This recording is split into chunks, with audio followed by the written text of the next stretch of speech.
Kalau dia ngomong gitu kan. Baik, assalamualaikum warahmatullahi wabarakatuh. Salam sejahtera, salam sehat untuk kita semua. Pertama, dalam kesempatan ini saya ingin mengucapkan selamat tahun baru pada teman-teman semua. Semoga tahun 2022 ini kita akan tetap diberikan kesehatan dan juga mendapatkan rezeki yang cukup ya. Yang penting tahun ini kita sehat dulu lah ya. Kita belum tahu apa yang akan terjadi untuk tahun ini karena masih banyak tuh berita-berita mengenai varian baru Omicron dan yang sekarang ini sedang menjadi masalah di Eropa dan Amerika. Mudah-mudahan kita di sini tetap terhindar dari wabah COVID-19 ini. Nah, pada kesempatan sore hari ini saya ingin menjelaskan ya terkait banyaknya pertanyaan-pertanyaan di Facebook ya, di sosial media, yaitu apakah bagi pekerja migran Indonesia termasuk yang bekerja sebagai penata laksana rumah tangga atau pekerja sektor domestik itu boleh masuk Malaysia atau belum boleh ya. Ini menjadi pertanyaan karena kita menjumpai banyak warga kita ya, PMI kita terutama perempuan ya, mayoritas yang kita jumpai itu 99% itu ya, itu perempuan. Jadi sepertinya mereka ini, teman-teman kita ini akan bekerja sebagai penata laksana rumah tangga ya. Ini menjadi banyak pertanyaan ya, ada yang bilang boleh, ada yang tidak boleh ya. Ini dasarnya apa ya. Nah, supaya tidak menimbulkan kebingungan, maka saya ingin menjelaskan lah ya. Pertama, dari sisi aturan Malaysia ya. Faktanya memang kita jumpai ada beberapa ya, saya tidak tahu jumlahnya yang pasti, tetapi yang sudah kita temukan itu paling tidak ada 20-an lah ya, yang masuk melalui My Travel Pass gampangnya. Itu bunyinya itu permission to enter Malaysia for foreign workers _MAID atau ya, yang artinya kira-kira diizinkan masuk Malaysia bagi pekerja asing atau penata laksana rumah tangga. Itu aplikasinya diajukan melalui atau permohonannya diajukan melalui My Travel Pass oleh majikannya di sini ataupun sponsornya di sini. Nah, ini kita ingin bahas ini. Dasarnya apa itu dibolehkan? Saya pun kurang begitu paham. Karena yang jelas dari beberapa publikasi ya, yang dikeluarkan atau kenyataan media yang dikeluarkan oleh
memerlukan izin melalui My Travel Pass ataupun My Entry, itu ada lawatan sosial, ada pemegang pas lawatan jangka panjang yang telah tamat tempo, artinya mereka yang sudah habis permitnya, dia boleh mengajukan melalui aplikasi aplikasi My Travel Pass ataupun My Entry. Kemudian adalah permohonan pas penggajian atau resident pass talent, itu tanggungan pembantu rumah. Jadi yang ikut expat lah gitu ya, ikut expat itu boleh masuk lagi dengan mengajukan melalui My Travel Pass. Dan juga adalah short term business traveler atau orang-orang yang melakukan perjalanan bisnis ke Malaysia. Nah, saya tidak melihat apakah untuk yang mau baru bekerja itu dibolehkan mengajukan melalui My Travel Pass atau tidak, saya kurang pasti. Tapi ya itu aturan Malaysia lah. Kemudian juga ada kenyataan media lain lagi yang dikeluarkan oleh Kementerian Sumber Manusia. Ini dikeluarkannya itu tanggal 19 September. Di sini dinyatakan bahwa pekerja asing ya itu termasuk penata laksana rumah tangga itu belum dibolehkan masuk ke Malaysia hingga 31 Desember. Ini yang saya miliki ya. Tetapi bahwa Malaysia mengeluarkan My Travel Pass untuk pekerja yang baru akan masuk ke Malaysia ya. Ini dasarnya apa? Saya tidak tahu pasti, tapi itu adalah kebijakan Malaysia yang tentu kita tidak boleh permasalahkan ya. Nah, sekarang pertanyaannya, apakah yang baru mau bekerja ya, baru bekerja itu boleh nggak? Ya? Nah, saya ingin melihat dari aturan Indonesia. Ya. Memang sekarang ini belum dibenarkan ya bagi seluruh pekerja asing yang mau masuk ya, yang baru ya terutama mau masuk Malaysia itu memang belum dibenarkan ya, artinya belum bolehlah pergi ke Malaysia untuk bekerja. Kalau ditanya dasarnya apa, kok nggak boleh gitu kan? Sementara Malaysia membolehkan. Ya Malaysia membolehkan ya silakan, tetapi kan Indonesia juga punya aturan sendiri ya, tidak selamanya bahwa aturan Malaysia itu sesuai atau sejalan dengan aturan Indonesia. Ya. Nah, ada 3 alasan ya kenapa ini tidak dibenarkan atau belum dibolehkan. Pertama adalah alasan peraturan. Ya. Aturan yang belum membolehkan pekerja migran Indonesia masuk ke Malaysia itu satu ya. Surat keputusan Dirjen Bina Penta dan perluasan kesempatan kerja Kementerian Ketenagakerjaan ya, itu peraturannya atau surat keputusannya itu nomor 3/5527/PK /02/02/12 Romawi /2021 yang dikeluarkan pada tanggal 29 Desember tahun 2021. Ini jadi baru beberapa hari yang lalu lah ya. Nah, surat keputusan ini isinya apa? Surat keputusan ini isinya adalah menetapkan negara-negara yang dibolehkan pekerja kita untuk bekerja di luar negeri ya. Nah, di sini ada 59 negara yang orang Indonesia itu boleh ke negara tersebut untuk bekerja di bidang-bidang tertentu, tidak semuanya ya, tidak semuanya, di bidang-bidang tertentu dengan kriteria tertentu. Nah, dalam peraturan ini Malaysia itu belum masuk. Malaysia belum masuk sebagai negara yang dibolehkan untuk pekerja kita atau warga negara kita bekerja. Ya, jadi itu dasarnya. Nah, kemudian ya, kalau kita lihat sebagian besar yang mau masuk ke Malaysia itu adalah perempuan. Ini artinya dugaan kita lah ya, dugaan kita dan juga ini terbukti di lapangan, teman-teman yang perempuan ini masuk ke Malaysia ini akan menjadi penata laksana rumah tangga lah, atau akan bekerja di sektor domestik ya. Nah, kalau warga kita mau bekerja di sektor perorangan atau di rumah tangga, ini biasa disebut dalam undang-undang itu majikan yang bukan berbadan hukum ya, perorangan. Nah, ini juga ada syaratnya sendiri dalam Undang-Undang 18 tahun 2017. Kalau seseorang mau bekerja di sektor informal atau di sektor majikannya itu perorangan seperti penata laksana rumah tangga, itu ada syaratnya. Ya. Pertama, ya dia nggak boleh berangkat sendiri. Ya, dia nggak boleh berangkat sendiri, tapi harus melalui yang namanya P3MI atau dulu biasanya kita kenal PJTKI atau PPTKIS. Ya. Dan ini pun ada prosedurnya pun ada yang harus diikuti ya. Dia harus daftar dulu di Dinas Ketenagakerjaan kabupaten atau kota, kemudian harus ikut pelatihan, harus ada uji kompetensi, ada tes kesehatan dan lain-lain. Nah, kalau teman-teman yang kemarin sudah masuk ataupun yang akan masuk, ini terutama buat yang akan masuk sebetulnya ya, mau bekerja di Malaysia sebagai penata laksana rumah tangga, maka dia harus diikuti peraturan ini ya, harus daftar dulu di Daker, terus ada ikut pelatihan, terus uji kompetensi, tes kesehatan. Tes kesehatannya pun nggak di sembarang tempat ya, ada klinik-klinik tertentu yang memang mendapatkan izin dari Kementerian Kesehatan untuk melakukan tes kesehatan ya. Nah, kalau yang kemarin-kemarin kayaknya enggak gitu ya, cuma tes PCR saja. Ya, ini dari sisi prosedur jelas sudah salah ya, dia tidak mengikuti prosedur yang benar ya, dia berangkat sendiri tanpa P3MI, itu jelas. Dan juga pelakunya pasti ada kan, ini yang ngatur kan pasti ada nih, yang ngatur keberangkatannya, yang belikan tiket, yang lain-lain ya. Nah, ini kan harus harus juga PT ya. Nggak boleh perseorangan. Kalau perseorangan melakukan pemberangkatan, maka ini masuk dalam perdagangan orang ya. Karena apalagi dari wawancara yang kemarin kita pulangkan, itu mereka dikasih uang dulu, itu artinya ada dijerat dengan uang gitu ya. Ini masuk debt bonded namanya ya, dijerat dengan utang sehingga dia tidak bisa lari. Nah, jadi kalau mau bekerja ke Malaysia tanpa mengikuti aturan sebagaimana diatur dalam Undang-Undang 18 tahun 2017, jelas itu salah ya, non prosedural, itu ilegal ya. Nah, ini dari sisi aturannya. Jadi ada sisi aturannya itu nggak boleh ya. Kemudian yang ketiga, alasan kedua adalah alasan yang sifatnya kebijakan ya. Sebagaimana diketahui, Indonesia dan Malaysia sekarang ini dalam proses menegosiasikan ya, merundingkan MOU mengenai penempatan dan pelindungan pekerja sektor domestik. Ya, ini masih dalam perundingan nih, sampai sekarang belum selesai ya, nggak tahu kapan selesainya. Ini sebetulnya aturan ini kan sudah kadaluarsa ya, sudah kadaluarsa sejak tahun 2016 ya. Jadi kalau tidak ada MOU, maka memberangkatkan pekerja sektor domestik ke Malaysia dalam hal ini itu jelas merupakan pelanggaran terhadap Undang-Undang 18 tahun 2017 ya. Jadi ini nggak boleh ya.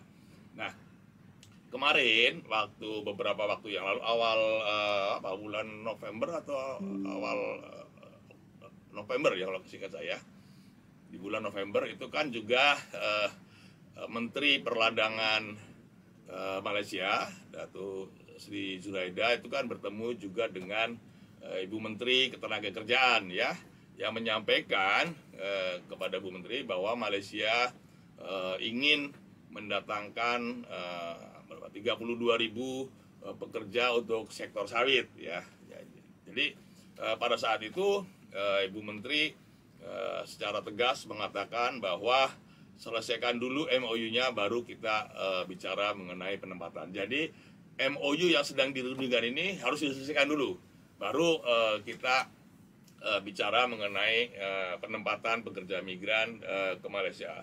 Jadi posisi Indonesia sekarang ini ya adalah bahwa sebelum MOU ini diselesaikan, maka belum ada penempatan ke Malaysia. Ini posisi yang juga harus kita laksanakan.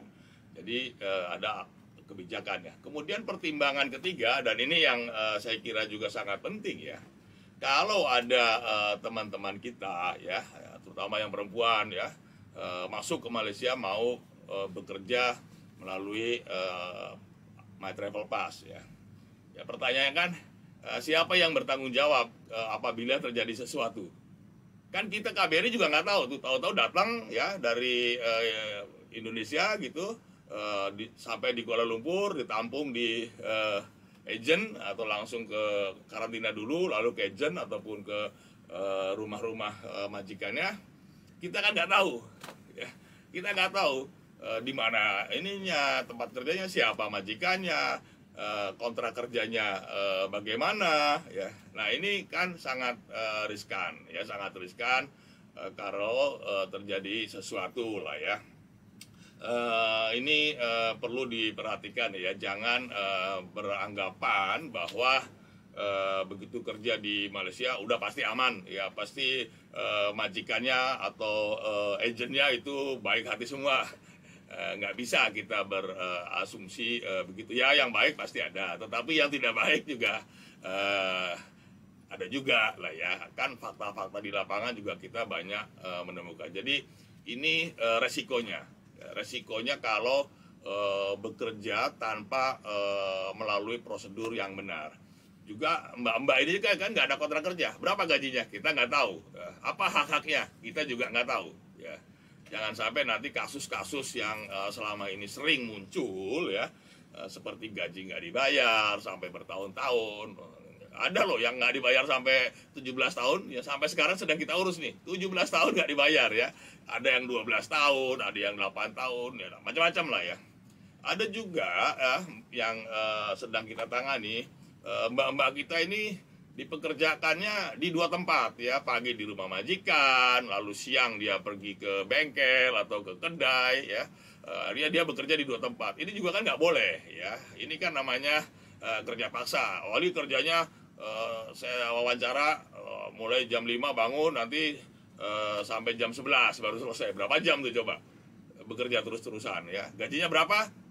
Banyak juga yang belum dibayar. Ada yang kita tangani sekarang udah berapa tahun, 8 tahun nggak dibayar gajinya. Nah ini kan kita nggak ingin lah ada mbak-mbak kita, saudara teman-teman kita ini yang menjadi korban seperti ini, korban eksploitasi. Belum lagi yang ini kan nggak tahu nih, mbak-mbaknya ini kan datang ke sini nggak tahu mau kerja apa, mau kerja di mana, siapa majikannya. Ya kalau kerjanya di tempat yang baik-baik saja. Kalau kerjanya di tempat-tempat yang kurang baik ya, misalkan di ya tempat-tempat yang terlarang, kita kan juga nggak tahu juga.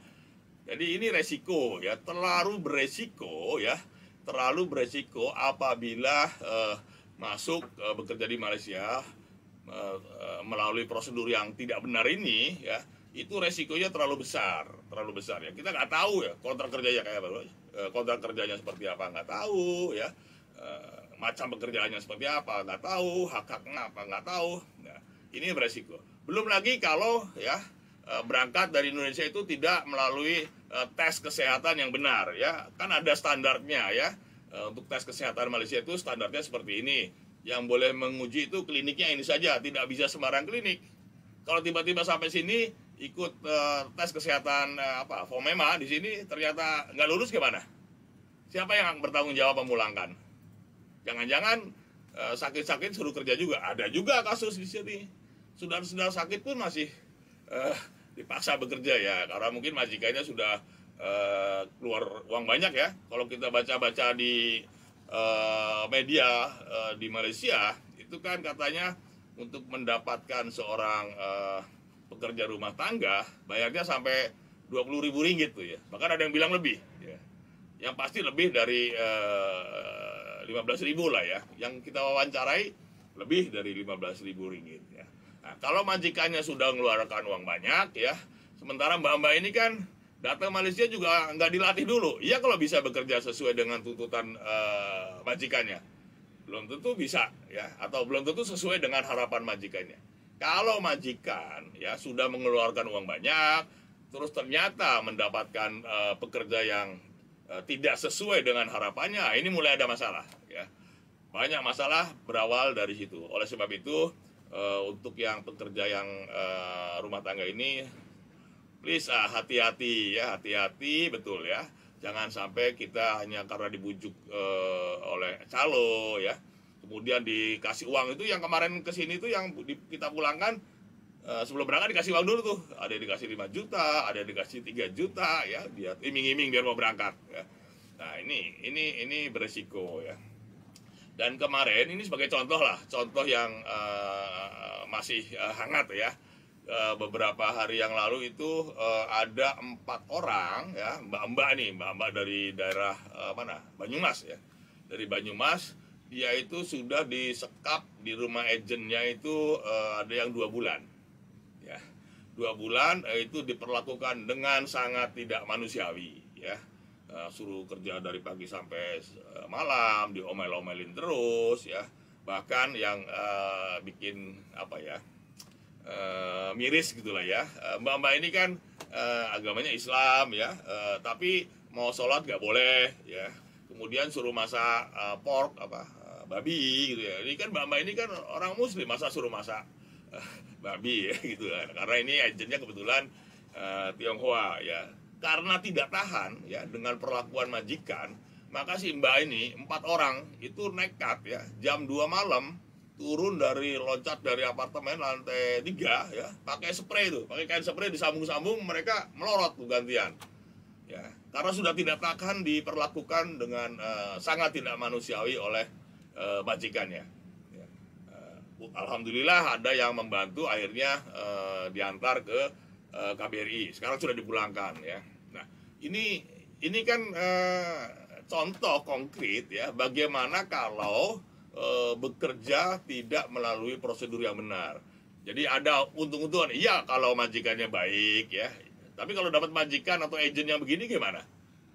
Siapa yang mau bertanggung jawab? Calonnya di Indonesia, calonnya dia bertanggung jawab ya, nanti polisi yang ngejar tuh, udah ketahuan tuh siapa calonnya, tinggal dikejar aja nanti. Ya.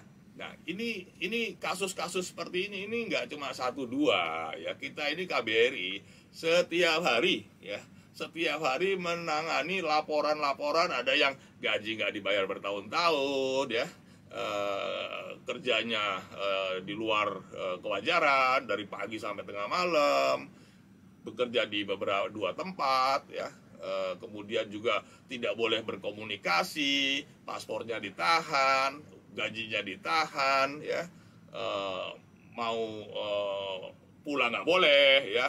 Udah habis kontrak mau pulang nggak boleh ya. Ini kan kayak disekap gitu ya. Ini banyak, ini kita bukan bicara 10 atau 20 kasus. Kita tidak bicara 100 atau 200 kasus. Ini banyak sekali, ini ribuan yang begini-begini ya. Oleh sebab itulah maka kita ingin ya, sebelum penempatan ke Malaysia ini ada MOU-nya dulu lah, supaya jelas apa tanggung jawab majikan, apa tanggung jawab agensi, apa tanggung jawab pekerjanya, bagaimana hak-haknya ya, hak beristirahat, hak gaji, hak cuti dan lain-lain. Jadi kalau kita ini melakukan pelarangan ya untuk bekerja sementara waktu lah ya, untuk bekerja ke Malaysia saat ini, itu demi melindungi ya, demi melindungi teman-teman sekalian ya.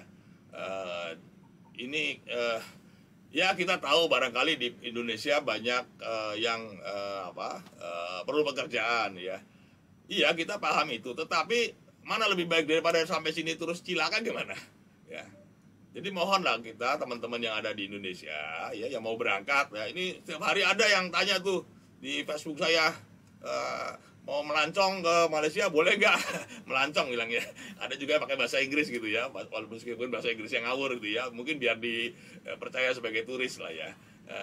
Nah kita tahu lah yang begini-gini kan sebetulnya bukan mau melancong. Masa pandemi ini siapa sih mau melancong ke luar negeri ya? Melancong sini masuk karantina 2 minggu, berapa? 10 hari atau 2 minggu. Setelah itu emang punya duit berapa sih mau melancong gitu ya? Udahlah, nggak usah mencari alasan-alasan ya, yang kita tahu lah yang begitu-gitu. Jadi nggak usah berbohong ya, nanti dosa. Saya bilang tuh, awas lu, dosa lo kalau bohong gitu ya. Jadi ini tolong lah ya, tolong teman-teman bersabar sebentar ya, daripada nanti di sini banyak masalah ya. Bangga itu yang mungkin tereksploitasi, gaji gak dibayar, atau kemarin kan ada juga tuh yang dipekerjakan di tempat-tempat yang tidak semestinya lah ya. Ini kan kasihan. Jadi kita bukan menghalangi orang untuk mencari kerja di Malaysia, tetapi mohon bersabar dulu. Kita ingin melindungi ya. Ini demi perlindungan, demi teman-teman ya, bukan kita kejam nggak boleh kerja, demi melindungi. Kalau terjadi sesuatu kan kasihan. Apalagi kalau yang kemarin nekat tuh pakai kapal ya, ada yang kapalnya terbalik di Johor, ada berapa meninggal tuh, 21 orang meninggal ya. Kemudian yang berangkat dari Tanjung Balai Asahan ya, ada meninggal berapa tuh, yang ketemu jenazahnya 10 apa ya, 10, yang di sini 5, di sana berapa gitu ya. Dan masih hilang, masih nggak tahu lagi ya. Dan aduh, saya pun nggak ngerti juga ya. Tadi malam ditangkap lagi tuh kapal di Tanjung Balai Asahan, ada 52 calon PMI yang mau diselundupkan dengan kapal. Alhamdulillah ditangkap ya, bisa diamankan lah ya oleh patroli Angkatan Laut. Nah sekarang ini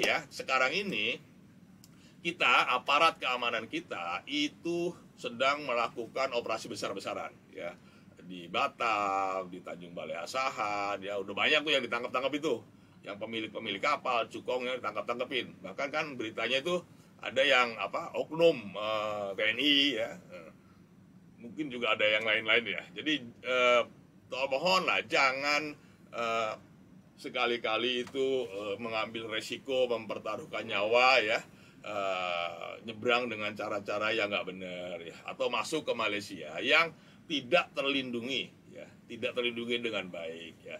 Jangan mempertaruhkan lah ya, jangan mempertaruhkan. Sabarlah sebentar, kita ini sedang berusaha untuk memberikan perlindungan yang lebih baik ya. Ini harus dibenahi lah ya, harus dibenahi ya. Jadi tolong sabar ya, jangan mengambil tindakan-tindakan yang tidak yang tidak seharusnya lah, yang beresiko. Selain itu sekarang ini bagi mereka yang sudah punya My Travel Pass ya, itu pun kalau dia tidak memiliki permit yang masih berlaku akan ditolak juga ya, akan ditolak juga. Udah banyak yang ditolak. Tadi pagi kena gerebek di Batam tuh ya, ada 11 orang ya, 11 orang ditampung di satu tempat gitu ya, kita tahu lah ya, lalu digerebek oleh polisi, ada 11 yang mau dimasukkan ke Malaysia ya. Kenapa kita cegah? Ini untuk keselamatan teman-teman. Jangan sampai nanti masuk Malaysia justru menjadi korban eksploitasi, ya, macam-macam lah ya. Jadi semua ini dilakukan oleh pemerintah demi melindungi ya, demi menjaga keselamatan teman-teman semua. Jadi kalau yang mau bekerja, tolong sabar dulu ya. Jadi yang jelas ya, saat ini warga negara kita itu belum dibolehkan oleh Indonesia ya, bukan oleh Malaysia, belum dibolehkan oleh Indonesia untuk bekerja di Malaysia ya. Jadi ini tegas ya, jelas ya. Dasarnya tadi kan sudah saya sampaikan, ada dasar peraturan tidak membolehkan, ada dasar kebijakan pun belum boleh karena nunggu MOU ya. Ditambah lagi kan ini COVID ada varian baru ya, untuk menjaga keselamatan. Dan yang ketiga adalah ini demi perlindungan ya. Kalau Malaysia mau membuka ya itu kan haknya Malaysia, tetapi kan kita juga punya hak untuk mengirim ataupun tidak mengirim dengan pertimbangan kepentingan kita ya, dengan melihat peraturan Indonesia. Jadi tidak berarti kalau Malaysia boleh kita otomatis juga boleh juga ya. Lihat dulu sesuai gak dengan kepentingan kita, sesuai gak dengan aturan kita gitu ya. Jadi itu yang ingin saya sampaikan ya. Jadi jangan lagi ada yang tanya-tanya lagi di Facebook saya itu ya, Pak mau masuk Malaysia boleh nggak? Nggak boleh. Mau melancong boleh nggak? Melancong apa melancong gitu kan. Jadi itulah ya penjelasan saya. Mudah-mudahan ini juga disampaikan kepada teman-teman ataupun saudara-saudara yang berniat mau ke Malaysia. Jangan dulu ya. Kalau ada orang-orang yang menawarkan bisa Pak, bisa Bu, bisa Mbak, bisa, itu bohong lah. Nggak akan sekarang nggak akan lolos tuh. sekarang udah sangat ketat ya. Yang di Cengkareng sudah dikunci, Batam dikunci, ini Surabaya pun dikunci juga ya. Jadi ini bukan apa-apa demi melindungi dan juga melanggar aturan Indonesia. Ya, saya kira itu ya yang ingin saya sampaikan sore hari ini. Ini hari Sabtu ya, hari libur, santai-santai aja begitu ya. Kalau ada hal-hal yang mau ditanyakan, silakan. Tetapi harapan saya, tolong sampaikan kepada teman-teman, sampaikan kepada saudara-saudaranya yang berniat untuk ke Malaysia, mohon ditangguhkan dulu ya, mohon ditangguhkan dulu ya. Ini demi kebaikan, demi keselamatan dan juga demi perlindungan teman-teman semua ya. Sekali lagi ya, demi perlindungan teman-teman ya. Kalau misalkan Pak, kalau tadi ada di Facebook saya juga ya, Pak kalau mau cuti boleh nggak? Boleh. Yang penting waktu ini masuk dia jangan sampai habis permitnya ya, nanti habis masalah lagi. Jadi sebelum permitnya habis ya boleh cuti. Misalkan dia baru diperpanjang, masih berlakunya kan masih lama tuh 1 tahun. Cuti dulu boleh. Apa perlu surat dari KBRI? Tidak perlu. Ya, kalau maupun ya surat dari majikannya bahwa siapa memberikan cuti kepada pegawai saya atas nama ini ya. Nanti itu bisa masuk lagi. Tidak perlu masuknya lagi, nanti tidak perlu pakai travel pass lagi, my travel pass atau my entry.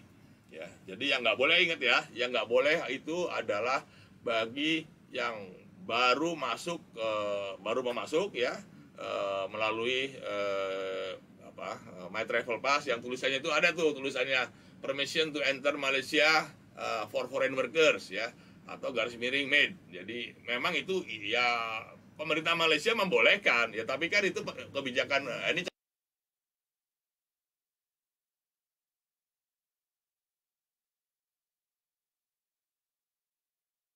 yang masih berlaku ya, itu boleh ya. Nah jadi ini yang perlu diperhatikan ya. Sekarang nggak usah lah, apalagi kalau ada yang membujuk-bujuk gitu ya, itu lupakan saja lah, nanti daripada banyak masalah lah ya. Jadi saya kira itu ya, teman-teman semua. Ada pertanyaan nggak yang kiranya perlu dijawab tuh?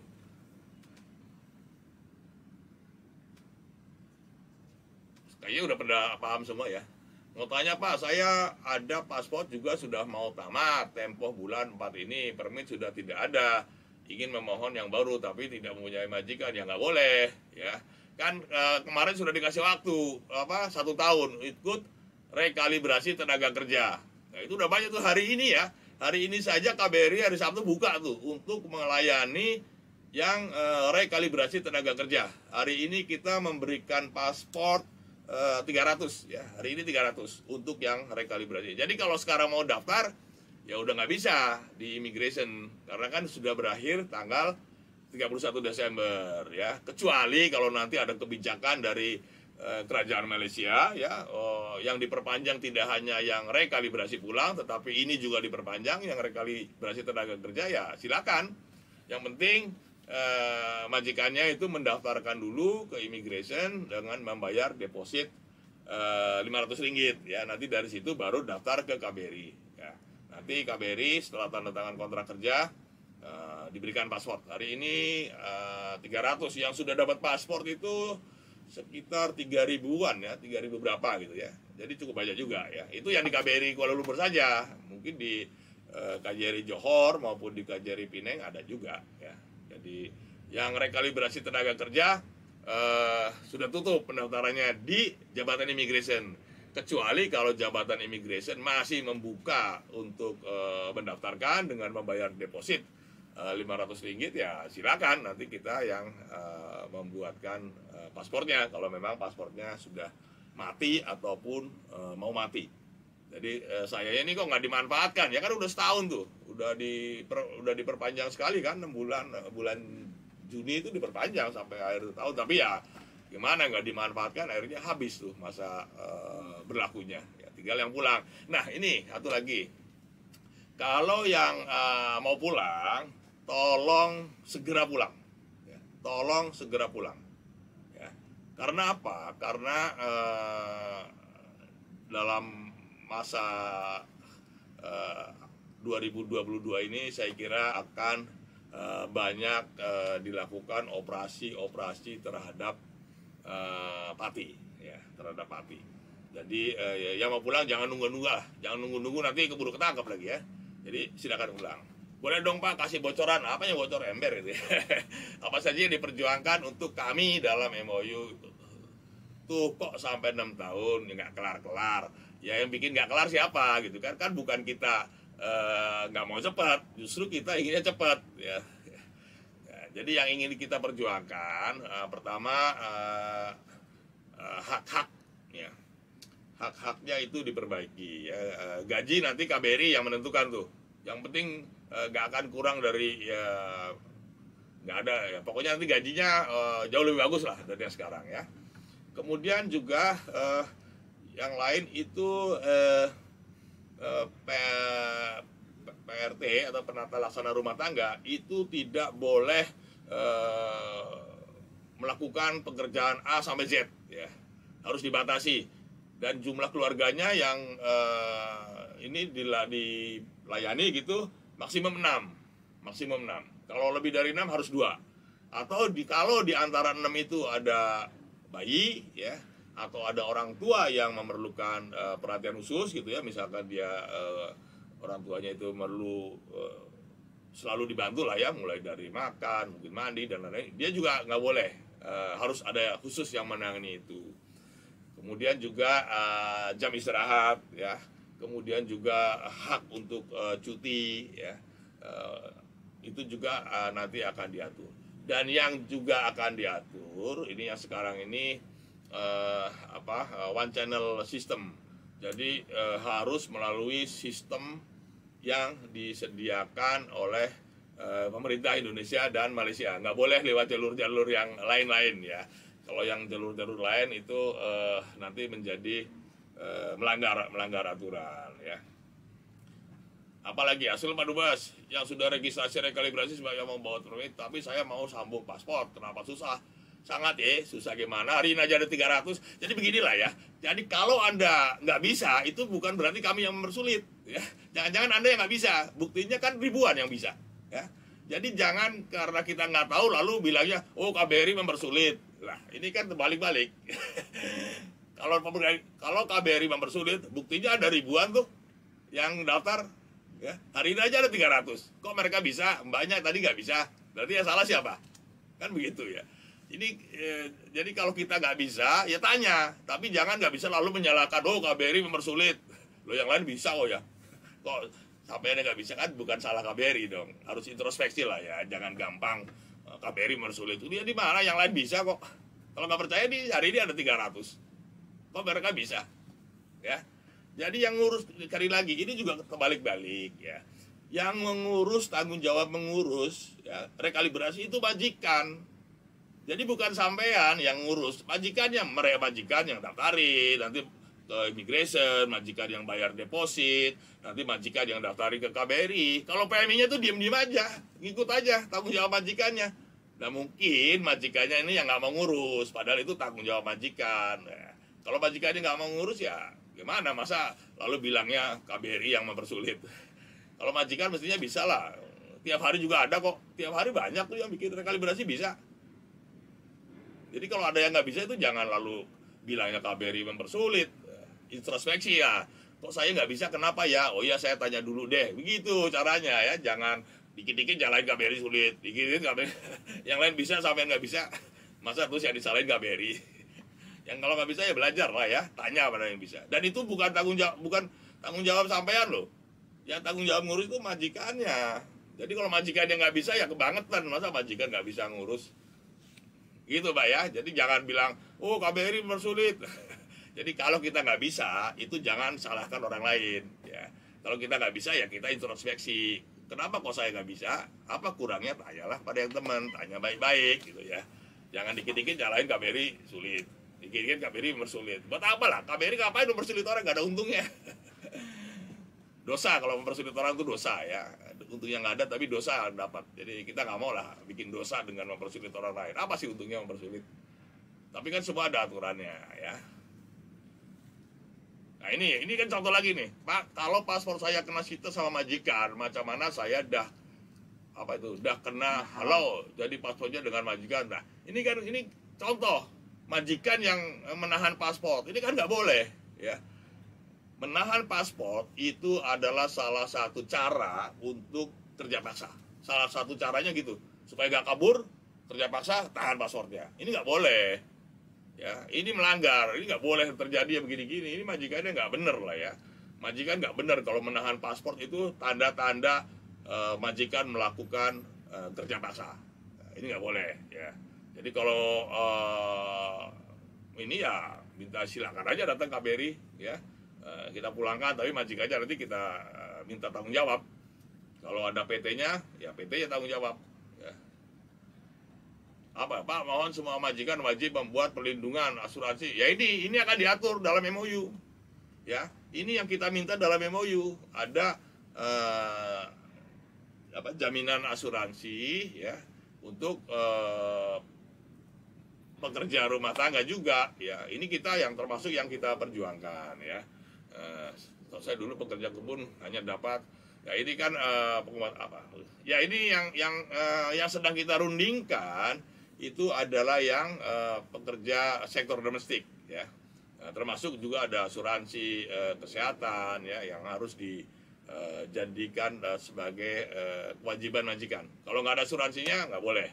Ini yang ikut rekalibrasi pun begitu, nanti harus ikut, ada kewajiban yang harus dipenuhi, ya. Dan ini satu lagi, yang ikut rekalibrasi ini yang bayar biayanya majikan, ya. Bukan PMI-nya. Itu bukan kita yang minta, itu aturan Malaysia. Aturan Malaysia itu secara tegas menyatakan bahwa biaya rekalibrasi tenaga kerja itu ditanggung oleh majikan. Jadi kalau ada dipotong-potong gaji itu nggak boleh. Silakan lapor ke KBRI kalau nanti ternyata dipotong gajinya untuk ngurus rekalibrasi tenaga kerja, ngurus permit, laporin. Nanti majikannya kita blacklist itu, ya. Karena dia udah bikin ini tuh pernyataan loh. Aku janji bahwa majikan tidak akan memotong gaji pekerja untuk biaya rekalibrasi tenaga kerja. Itu ada aku janji aku sumpah namanya itu, ya. Pokoknya ada lah, ya. Nggak boleh. Jadi nanti yang dibayar biaya itu dibayar oleh majikan. Apalagi kalau janda warga negara dan anaknya lahir di Malaysia. Kalau janda warga negara boleh masuk, ya. Dan anaknya lahir di Malaysia itu boleh masuk. Ada istilahnya itu, bahasa Malaysianya ada tuh istilahnya tuh, apa yang boleh tuh, balu, ya, pas balu, janda warga negara, pas balu itu boleh, nggak usah minta my travel pass lagi, boleh masuk. Yang penting ada dokumennya sah, ya, dokumen perkawinannya sah, ya. Ini surat sijil nikahnya ada resmi, ya. Yang susah itu kalau sijil nikahnya nggak ada. Mana buktinya kalau ini janda ataupun duda warga negara Malaysia? Kan harus ada dokumen yang menunjukkan itu. Tapi itu boleh masuk, termasuk yang boleh masuk.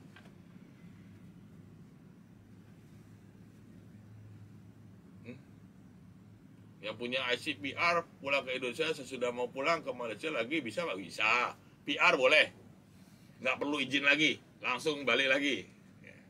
Yang penting karantina. Yang diperpanjang itu rekalibrasi pulang. Yang rekalibrasi tenaga kerja belum ada pemberitahuan, ya. Yang ada yang rekalibrasi tenaga kerja itu sudah berakhir tanggal 31 Desember. Apakah nanti ada perubahan?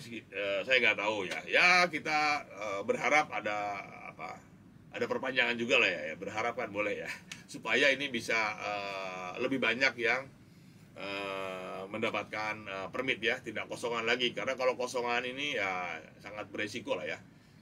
Nanti kalau kena tangkap ribut lagi kan, Pak saya sudah ditahan 1 tahun kok nggak ada beritanya, salah lagi gitu, ya. Tuh mengalami kerja tuh sehari 18 jam cuti nggak pernah, ini kan nggak boleh. Ini yang namanya kerja paksa. Ini kan contoh kerja paksa, ya. Kerja sehari 18 jam cuti nggak pernah dikasih gaji, agent yang terima. Ini kan yang begini-begini. Nah kalau nanti, ya, teman-teman ini masuk ke Malaysia melalui My Travel Pass, ternyata ketemu majikan atau agent yang begini gimana? Hah? Kan nggak ada, kita nggak tahu, nggak ada kontrak kerjanya, kita nggak tahu siapa majikannya, kita nggak tahu siapa agentnya. Nah ini salah satu ya, ini yang Mbak siapa tuh, Mbak Fitriani ya. Ini salah satu resiko ya kalau bekerja ke Malaysia secara tidak sesuai prosedur dan KBRI nggak tahu. Ini salah satu resiko dan ini banyak sekali. Ini bukan Mbak Fitriani, bukan cuma satu-satunya nih, banyak nih. Kalau sehari-hari itu ada aja laporan seperti ini. Nah ini contoh ya, resiko kalau bekerja tanpa kontrak kerja, tanpa diketahui oleh KBRI siapa majikannya, di mana alamatnya, bagaimana kondisi pekerjaannya. Ini resikonya begini. Nah ini yang begini Mbak silakan lapor ya, lapor ke KBRI, ada di nomor pengaduan tenaga kerjaan ya, atau kalau bisa kesini aja. Ya, datang sini, nanti kita agennya siapa, kalau tahu nomor agennya boleh nanti di ini aja di Japri itu apa namanya, direct message, inbox ke Facebook saya, kan tahu tuh Facebook saya ya. Mau tanya majikan saya sudah daftar rekalibrasi tenaga kerja, kira-kira lama tak ya Pak, dapat panggilan mana dari KBRI, udah daftar belum majikannya ke KBRI ya. Kalau belum sudah daftar tapi belum dapat panggilan, bisa ditanyakan melalui hotline ketenagakerjaan. Kan ada tuh nomornya, pernah saya kasih tuh di Facebook saya, ada tuh ya. Kalau yang ikut rekalibrasi mau tanya-tanya itu ada nomor khusus ya untuk menanyakan. Mungkin apa syaratnya kurang lengkap ya, atau boleh datang langsung menanyakan. Yang penting daftar dulu. Kan ini pernah saya jelasin tuh Facebook Live beberapa waktu yang lalu yang khusus mengenai rekalibrasi tenaga kerja ya. Nah, untuk rekalibrasi tenaga kerja yang penting itu sudah daftar dulu di immigration ya. Dan nanti waktu tamprin sudah pakai paspor yang baru ya, sudah paspor baru, artinya paspor yang masa berlakunya itu lebih dari 18 bulan ya. Ini nanti tinggal nunggu, itu kan prosesnya bisa sampai Maret atau Maret kalau nggak salah. Jadi masih ada waktu lah ya untuk tamprin di immigration. Pemegang visa ikut suami karantina bayar berapa di Indonesia? Nah kalau yang gini, ini jadi pertanyaannya udah kemana-mana ya.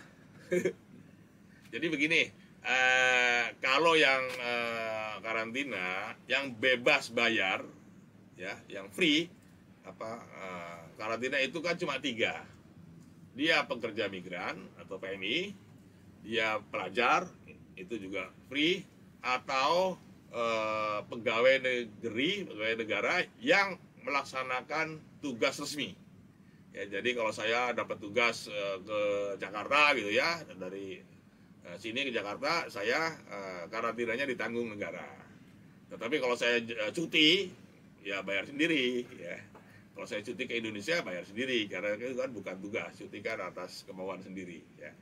Itu harus bayar. Jadi cuma 3 yang. Nah ini ada hotline Adnaker nih ya, yang nanya-nanya mengenai khusus rekalibrasi ya. Tolong dicatat lagi nih, sebetulnya udah pernah saya tulis nih, 017 ya 32 56 007. Nah, ini yang rekalibrasi. Kalau ada kasus-kasus ketenagakerjaan, misalkan tadi tuh gaji nggak dibayar, majikannya kejam, kerjanya sampai 18 jam ya, paspor ditahan, nggak boleh komunikasi, itu boleh mengadukan ke 017 ya 624 0500. Nah, jadi kalau ada kasus-kasus yang tidak cocok dengan majikan, yang gaji nggak dibayar dan lain-lain, nah itu ke nomor itu tadi ya, itu ditulis juga tuh Dicatat, jangan tanya melulu, nanti tanya lagi tuh di Facebook saya. Balik nanya terus gitu ya. Padahal itunya udah pernah tulis ya. Itu tuh yang tanya rekalibrasi ya udah ya. Minum dulu, aus nih. Udah ya, saya kira udah lengkap lah ya. Udah cukup lah ya. Jadi itu ya penjelasan dari saya terkait banyaknya pertanyaan. Bahkan ada yang bilang saya itu bohong gitu ya. Oh, itu hoax tuh Pak Dubes, sekarang aja boleh kok. Boleh menurut Malaysia, tapi kan belum tentu boleh menurut Indonesia ya. Jadi ini tadi intinya bahwa sementara ini belum dibenarkan untuk ke Malaysia untuk bekerja ya. Untuk bekerja belum dibenarkan, dan jangan memaksakan diri melalui prosedur yang tidak benar ya, seperti yang masuk ke Malaysia melalui My Travel Pass tadi ya. Menurut Malaysia boleh, tapi kan menurut kita itu beresiko ya, beresiko. Kita nggak tahu majikannya. Tekong yang berangkat ikut belakang diperketat. Udah banyak tekongnya ditangkap tuh di Batam, di Tanjung Balai Asahan udah banyak ditangkap. Ya, sekarang udah nggak suka-suka gitulah ya, karena kecelakaan ya. Jadi udah banyak operasi banyak pelabuhan yang kapalnya ditangkap-tangkapin tuh. Termasuk backingnya juga kena juga. Jadi sekarang ini pemerintah tegas lah ya. Pemerintah tegas. Yang mau berangkat pun digerebek juga, yang berangkat ke Malaysia ataupun ke Timur Tengah tuh banyak juga yang digerebek. Kemarin malam tuh ada berapa tuh? Di 56 yang mau berangkat ke Timur Tengah kena gerebek juga. Baik ya, jadi saya kira demikian ya. Jangan lupa jaga kesehatan, ikuti SOP ya. Di luar sana masih banyak yang kena COVID. Kemudian ada varian baru yang lebih menular, jadi jangan lengah ya, jangan lengah ya. Jadi mohon ini diperhatikan ya. Jaga kesehatan, mudah-mudahan kita semua selalu diberikan kesehatan dan diberikan kemudahan dalam segala urusan. Bagi yang mau kerja, belum bisa ke Malaysia, insya Allah bekerja di Indonesia bisa lebih baik ya. Kalau bisa lebih baik di Indonesia ya di Indonesia aja. Nanti lain kali saya mau bahas tuh mengenai cerita-cerita sukses PMI ya, yang nggak balik lagi dia malah jadi sukses tuh. Ada yang jadi peternak ayam, dari macam-macam. Saya senang juga tuh banyak PMI kita yang sukses ya. Jadi sebetulnya rezeki itu tidak hanya di Malaysia ya. Di Indonesia pun banyak orang yang sukses ya. Bahkan modalnya nggak gede amat sih. Cuma berapa 10 juta, 5 juta itu mereka bisa memulai usaha ya. Nanti kita bahas khusus lah ya. Sekian ya, terima kasih teman-teman semua. Selamat sore. Salam sehat untuk kita semua ya. Sekali lagi jaga kesehatan, patuhi protokol ya, jangan sampai kita lengah ya. Apa istilahnya tuh? Jangan kasih kendor gitu ya. Gaspol ya, jangan kasih kendor ya. Baik ya, terima kasih ya teman-teman semua ya. Mudah-mudahan ini cukup memberikan penjelasan lah ya. Supaya kita tidak berdebat dan jangan kena bujuk rayu orang-orang yang bilang bisa menguruskan kerja ke Malaysia. Itu udahlah, lupakan saja. Itu nggak bener lah ya. Nanti kalau ada malah laporin aja orangnya biar tangkap sekalian. Berarti dia termasuk melakukan perdagangan orang tuh. Laporkan ke ini siapa orangnya, berapa nomor teleponnya, boleh inbox saya. Nanti kita minta kepolisian yang ngejar ya. Kita nggak main-main lah sekarang ya. Nggak main-main, ini udah banyak korban ya. Baik ya, terima kasih semuanya. Selamat berakhir pekan dan mudah-mudahan kita sehat selalu. Terima kasih. Wassalamualaikum warahmatullahi wabarakatuh.